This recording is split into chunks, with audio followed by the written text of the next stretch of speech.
Hoje, o presidente da Rússia, Vladimir Putin, chamou o presidente dos Estados Unidos, Joe Biden, de infantil. A gente vai, daqui a pouco, ver, ouvir, ler o que falou o Putin, mas primeiro vamos saber por que essa reação. Ontem a gente tocou no tema aqui, mas o fato é que o presidente dos Estados Unidos, ele concedeu uma entrevista e aí houve a pergunta, não foi à toa, a pergunta não foi disparada à toa, não é que deu um... De repente o cara falou assim, presidente Joe Biden, o presidente da Rússia, Vladimir Putin, é um assassino? Essa pergunta não foi, deu na cabeça do cara, deu na veneta, não é? Ela deveria ser feita.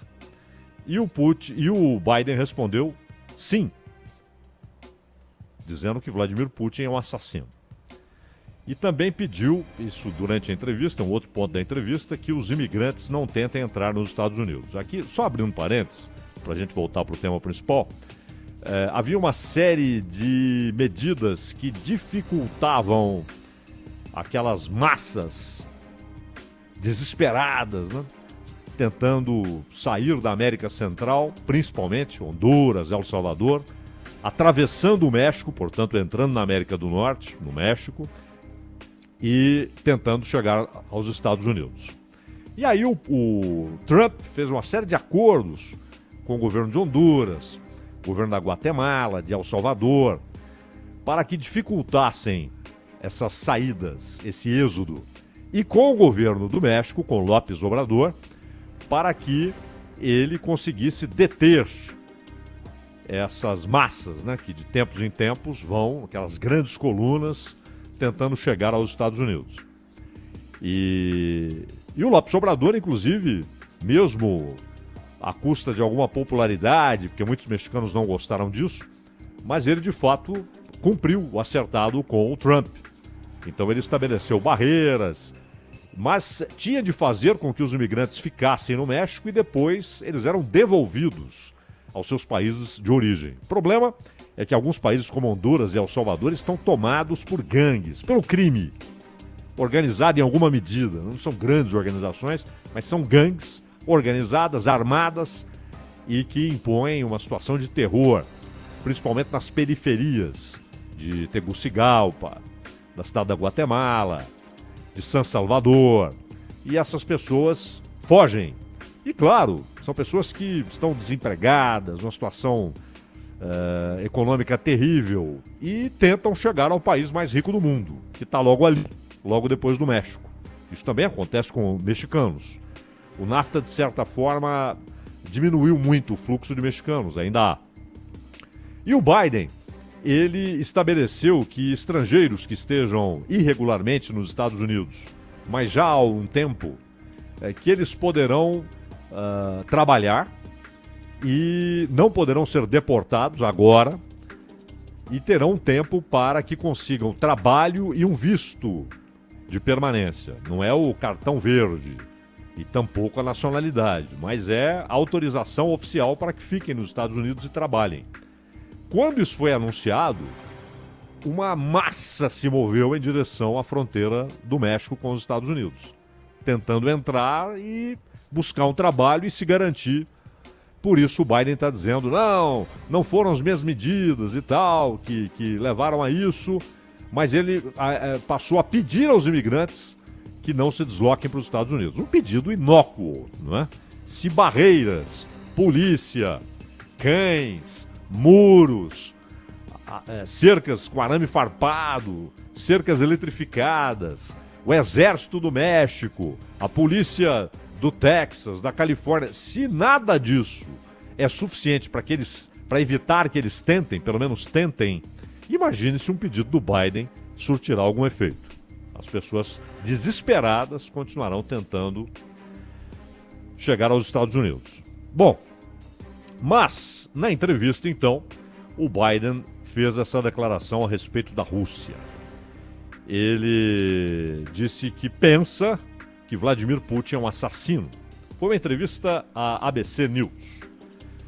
O fato é que o entrevistador, o George Stephanopoulos, no nome grego, perguntou: você conhece Vladimir Putin? Você pensa que ele é um assassino? Assim, né? Eu penso, respondeu Biden.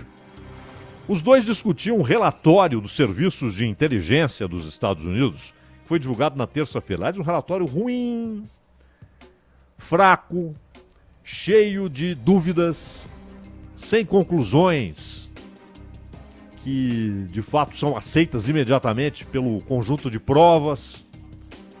Muitas dúvidas, um relatório fraquíssimo. E nesse texto, o pessoal da inteligência afirma que Putin supervisionou as tentativas dos russos para que a reputação de Biden fosse manchada, isso durante a disputa eleitoral. Biden revelou que ele e Putin tiveram uma conversa telefônica em janeiro. Vocês estão lembrados que o Putin foi um dos últimos a dizerem: Biden foi eleito. Eu reconheço. A ação foi limpa, tal. Ele nem se deu o trabalho de dizer isso. Ele apenas ligou para o Biden para felicitá-lo, não é? Muitos o fizeram em novembro. Dezembro nem se fala. O Putin demorou. Xi Jinping também demorou. Assim como Bolsonaro demorou.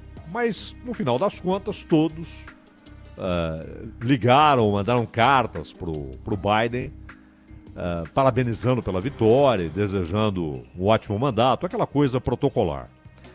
Mas, claro, é o Putin, o presidente da Rússia. Então não é aquele negócio de: olha, o presidente da Rússia ligou para dar os parabéns. E o Biden: ah, tá, muito obrigado. Não, não.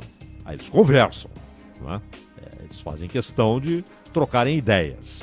Até porque há muitas coisas não resolvidas na relação entre Estados Unidos e Rússia. Pois bem, o Biden disse que nesse telefonema ele avisou o russo que haveria uma resposta a essa história de interferência em eleições e suposta tentativa dos russos de mancharem a reputação de Biden. E afirmou: ele, Putin, vai pagar um preço. Tivemos uma longa conversa. Eu o conheço relativamente bem. Quando a conversa começou, eu disse: você me conhece e eu te conheço. Se eu decidir que isso aconteceu, uma frase esquisita, né? Na verdade, para dizer, se eu chegar à conclusão que isso aconteceu, que você tentou manchar minha reputação, disse Biden, então se prepare, disse o Biden para o Putin. Ou teria dito, ele falou para o repórter, para o entrevistador da ABC, que disse: nenhum de nós imagina uma frase infantil como essa sendo dita, por exemplo, pelo Roosevelt, para ficarmos num democrata, Franklin Delano Roosevelt. Imagine ele dizendo para o Stalin, e esse era assassino para valer, né? Mas dizendo: olha, se prepare, você vai ter uma resposta. Uma coisa de aquelas cenas que a gente vê em filmes juvenis americanos, né? Um aluno falando para o outro: se prepare, você vai ter resposta. Um negócio realmente que não se espera na conversa de dois presidentes. E ele não especificou qual será a natureza da resposta. Disse que isso não implica cortar relações com os russos, é óbvio, né? E deu como exemplo a tentativa dos dois países de prolongar um acordo sobre armas. Esse acordo, o Trump havia deixado claro que não seria renovado. Antes, houve a saída dos Estados Unidos daquele acordo de mísseis de médio alcance. Míssil de médio alcance, você tem uns mísseis de curto alcance, até 500 quilômetros. De 500 quilômetros a 5.000 quilômetros são os de médio alcance. E acima disso são os mísseis estratégicos, né, de longo alcance. Estamos falando de mísseis nucleares, obviamente. Então, esses mísseis de médio alcance foram um terror para a Europa nos anos 80. Até que Ronald Reagan e Gorbachev fizeram um acordo para a retirada dos mísseis de médio alcance da Europa. Porque eram mísseis que a então União Soviética tinha, todos eles apontados para capitais europeias, para cidades importantes da Europa. Para Londres, para Paris, para Roma, para Bonn, então capital da Alemanha Ocidental, né? E hoje, claro, com a Alemanha unificada voltou a ser Berlim.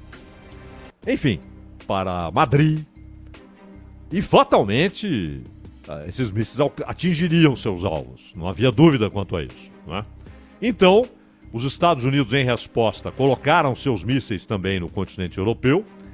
E a Europa ali, no meio. Percebendo que qualquer movimento que azedasse a relação dos Estados Unidos com a União Soviética, ela poderia ser a primeira a pagar o pato com esses mísseis de médio alcance. Houve acordo e os mísseis foram retirados. Isso, olha lá, Reagan e Gorbachev. Olha quanto foi feito o acordo. Que expirava, vai expirar agora. Então o Trump falou, a Rússia não está cumprindo com o acordo. Ela está desenvolvendo mísseis de médio alcance. Então os Estados Unidos saem. E aí a Rússia aproveitou o ensejo, bom, já que eles saem, o acordo não vale mais. Mas aí há um acordo ainda mais importante. Aqueles de longo alcance, mísseis estratégicos, quantidade de ogivas. Expirando esse acordo, os dois ficam livres, se não houver uma assinatura de um novo acordo, uma renovação do acordo, ficam livres para armazenarem quantas ogivas puderem. Mais importante até do que o número de mísseis, né? Porque não há nada que controle o número de mísseis, mas ogivas sim. Pelo menos há, digamos, a possibilidade de verificação. Não significa que os dois lados cumpram com o que está acordado. E continuam, claro, com o poder de destruírem o planeta 100 vezes. Estados Unidos e Rússia têm poder nuclear para destruir o planeta 100 vezes. É uma redundância? É. Uma vez não precisaria da segunda, né? Mas tal é o arsenal nuclear de ambos. Então, o Biden está dizendo para o Putin e o Putin para o Biden, vamos renovar, vamos esticar esse acordo um pouco mais, pelo menos uma renovação curta, para que a gente converse sobre as pendências, possibilidade de verificação, porque muitas vezes é difícil verificar o arsenal russo. É difícil saber exatamente o que a Rússia tem em termos de ogivas nucleares, não é? Mas o Biden disse que as coisas não se misturam. E aí ele usou uma outra frase bem infantil. Dá para andar e mascar chiclete ao mesmo tempo. Outra frase do colegial, né? Dá para andar e mascar chiclete ao mesmo tempo. Outra frase que não podemos imaginar sendo dita pelo Franklin Delano Roosevelt, para ficar, insisto, num democrata, num presidente do mesmo partido do Joe Biden. Não dá para imaginar. Ou mesmo pelo Obama. Não dá para imaginar o Obama dizendo: Putin, se prepare para ouvir minha resposta, se prepare para minha resposta. Não dá para imaginar. E nem usando essa analogia barata de andar e mascar chiclete. Pois bem, o Putin respondeu. E esse tipo de coisa diverte o presidente russo, porque claramente ele não é um sujeito desse tipo de frases banais, colegiais, não é? Então ele ironizou o Biden e lembrando que ele foi chamado de assassino, não é? Então houve reação da Duma, que é a Câmara Baixa do Parlamento Russo, do Senado, que são os representantes dos estados, como aqui, como nos Estados Unidos, e lá são as federações, né, do Estado russo, mas principalmente da Duma, que é a Câmara dos Representantes do Povo na Rússia. E houve reação, claro, da chancelaria. O embaixador russo em Washington foi chamado. Não é que eles vão chamar o cara para dizer, e aí o que você acha? Eles chamam e falam, vai descansar, fica com a sua família um tempo, mas é uma maneira diplomática de você informar que está muito incomodado com o outro. Você convoca o seu próprio embaixador. A outra medida é convocar o embaixador daquele país na sua capital para que ele explique posições do seu governo. Nesse caso, a Rússia escolheu chamar o seu embaixador em Washington. Quanto ao Putin, ele disse o seguinte, que o Biden está chamando ele, Putin, daquilo que ele, Biden, é. ele disse que é uma reação psicológica. Ele disse, não é apenas uma expressão infantil, uma piada. O significado é profundo e psicológico. Sempre vemos no outro as nossas próprias características, declarou Putin. Que também disse desejar boa saúde, sem qualquer ironia. Esse sem qualquer ironia, ele afirmou. Não é interpretação nossa. Boa saúde, sem qualquer ironia, o presidente Biden. Reafirmando que Moscou não se intimidaria. E que esse é um leitmotiv, né?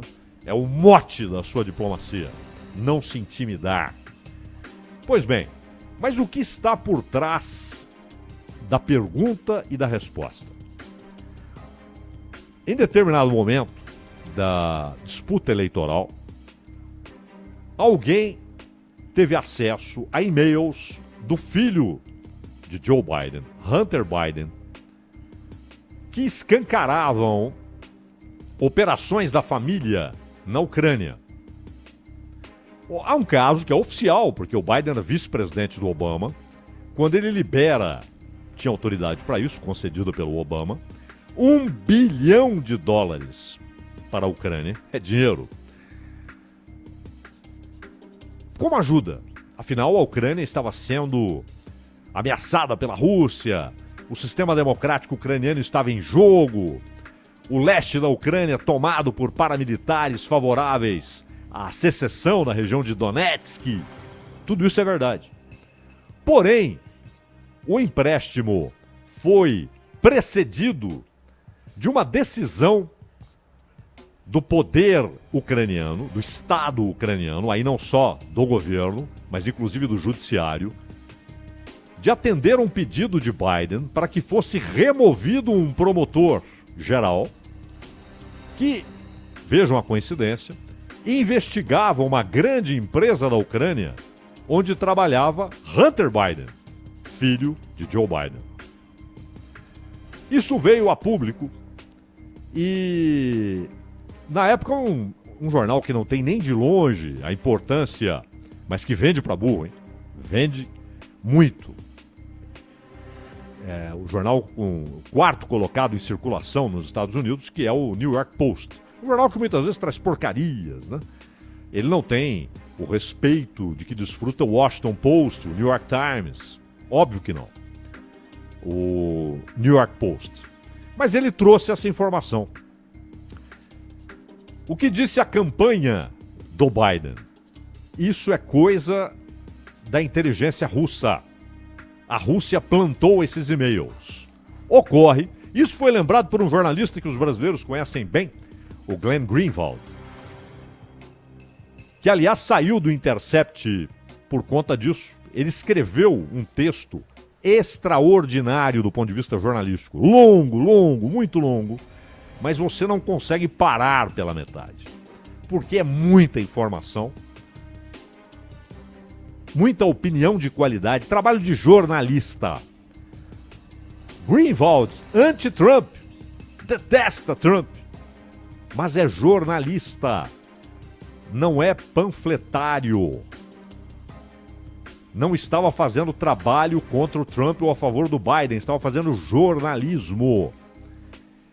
E ele trouxe os pormenores deste caso, inclusive a conclusão do FBI, dizendo o seguinte: não há qualquer sinal de adulteração nesses e-mails. Tudo que conseguimos concluir é que eles são de fato de Hunter Biden. E há um trecho em que ele cita o pai, mostrando que o pai estaria, condicional, claro, não sabemos se é verdade, a par dos negócios dele, Hunter Biden, na Ucrânia e na China. Esses dois temas foram levados ao debate pelo Trump. Foi até aquele debate que o Trump chamou o Biden de corrupto e o Biden chamou o Trump de sonegador. Foi naquele debate. Mas a defesa do staff de Biden, da campanha do Biden, do Partido Democrata, foi essa. Isso é coisa da inteligência russa. Sem qualquer prova ou evidência de que fosse coisa da inteligência russa. Só que CNN americana, New York Times, vejam vocês. Washington Post nem se fala. NBC nem se fala. Imediatamente aceitaram como verdadeira a explicação dada pela turma do Biden. Isso é coisa da inteligência russa. E fizeram com que essa resposta vazia, sem evidências, sem provas, virasse notícia. É coisa da inteligência russa. E estamos conversados. Ora, o FBI diz que os e-mails, a análise dos e-mails não leva a qualquer conclusão de que houve adulteração, de que foi uma outra pessoa, como se fosse Hunter Biden, mas tudo indica que são e-mails enviados por Hunter Biden. Pois a imprensa americana, a de peso, né? Você tinha aqueles jornais de circulação regional, ou mesmo jornais como o New York Post lá, que, repito, é um jornal cheio de falhas, de sensacionalismo, mas que continuaram batendo nessa tecla. Mas as grandes emissoras de TV e os grandes jornais, aqueles de reputação mundial, aceitaram imediatamente essa explicação parca. Democratas.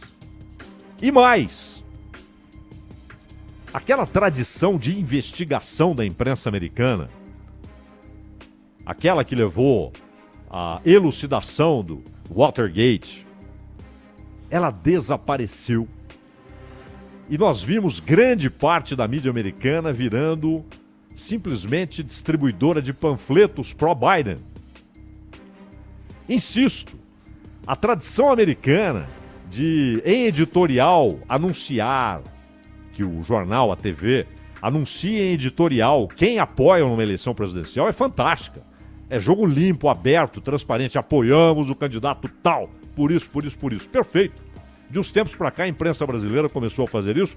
O primeiro que me lembro foi o Estadão, na disputa Maluf e Covas, quando o Estadão, em editorial, disse por que apoiava Mário Covas.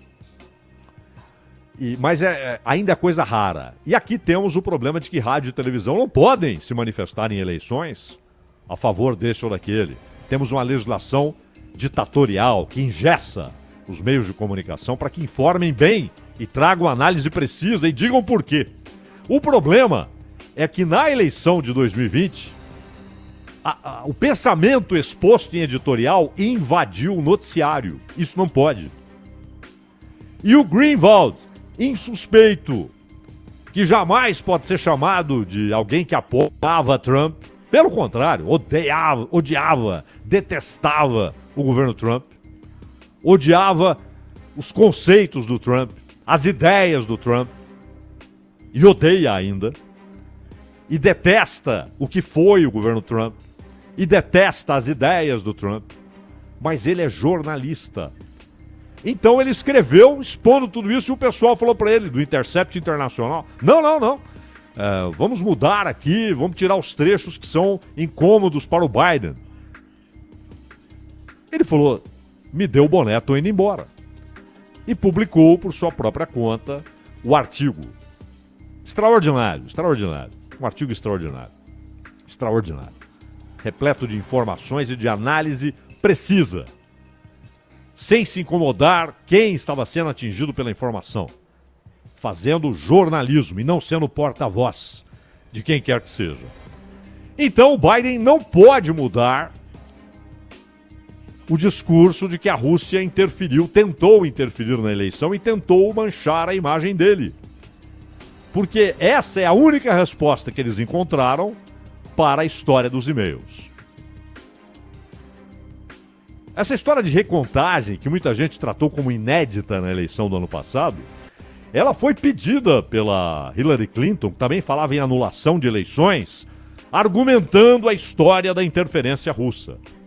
A Rússia interfere em eleições, ela tenta bagunçar o coreto, é claro. E o Putin faz questão que isso se torne notícia. Porque a ideia é exatamente essa, desmoralizar o sistema eleitoral desses países. Fazer com que o povo dos Estados Unidos, o povo da Inglaterra, o povo italiano, o povo alemão, olhe com muita desconfiança para o seu próprio sistema democrático e para o seu processo eleitoral. Essa é a ideia. Aliás, o documento do Serviço de Inteligência indica que o Irã também interferiu para tentar ajudar Biden contra Trump. Convenhamos, nem o que o Irã fez e provavelmente fez, nem o que a Rússia fez e provavelmente fez, teve interferência em resultado de eleição. A ideia da Rússia não é, como na época, Marine Le Pen tem apoio do Putin. Imagina, o Putin está nem aí se é Marine Le Pen, se é Macron. A ideia é exatamente espalhar a desconfiança em relação ao próprio sistema democrático e ao processo eleitoral. Só que o Biden se apegou a isso como única resposta para aqueles e-mails, porque talvez um dia haja de fato investigação sobre esse caso Ucrânia e sobre o caso China, família Biden-China, família Biden-Ucrânia. Então ele não pode largar esse argumento. Só que foi infantil. Ele pode até dizer num telefonema: Putin, você é um assassino. Não é? Mas ele não tem de levar isso para uma entrevista. Quanto a Putin ser assassino, há várias evidências de que o Kremlin ordena execuções contra opositores. Várias evidências. Várias evidências. Se o Estado chinês mata como Estado totalitário, prende, persegue, mata. Se a Coreia do Norte executa qualquer sinal de que o sujeito é oposição ao Kim Jong-un, ele é executado, ou passa 30 anos num campo de trabalho forçado até morrer. Tudo isso é verdade. Quanto a mortes ordenadas pelo Kremlin, isso é antiquíssimo, né?